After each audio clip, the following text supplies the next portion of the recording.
미국 연방준비제도가 이번 주 열리는 정례 회의에서 기준금리를 결정합니다. 금리 인상이 유력한 가운데 우리 통화당국의 고민이 깊어지고 있습니다. 강태욱 기자입니다.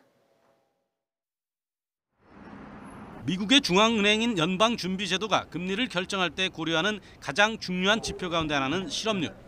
지난달 4.3%를 기록했는데 이는 2001년 이후 16년 만에 가장 낮은 수준입니다.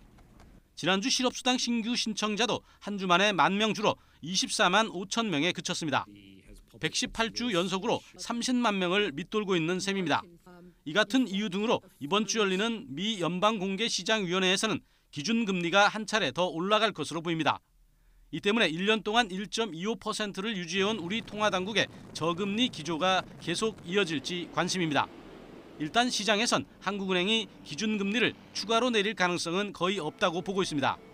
수출 호조에 따라 경제 성장률 전망치를 상향 조정하겠다고 예고할 정도로 경제가 회복 기미를 보이고 있기 때문입니다. 또 문 대통령이 가계부채 관리에 대한 의지를 강조하고 있는 시점에 오히려 금리를 더 내려 1,360조 원에 이르는 가계부채에 기름을 붓게 할 수 없기 때문입니다. 최근에 빠르게 증가하고 있는 가계부채라던가 주식시장 또는 주택시장을 중심으로 자산 가격 급등에 대한 불안감이 커지고 있기 때문에 향후에 상당 기간 동안 한국은행은 금리를 높이기도 낮추기도 어려운 상당히 곤란한 상황에 처할 가능성이 높아 보입니다. 그렇다고 기준금리를 올리기도 부담스러운 상황입니다. 한개 가구뿐만 아니라 480조 원에 이르는 자영업자 대출을 고려하면 금리를 올릴 경우 이자 부담에 파산에 직면하는 서민들이 적지 않기 때문입니다. 다만 당국은 자본 유출은 걱정하지 않는 분위기입니다. 지난 3월 미국이 금리를 올렸지만 주식시장에서는 외국인 투자가 이어졌기 때문입니다.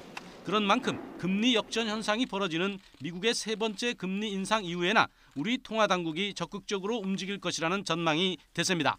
YTN 강태욱입니다.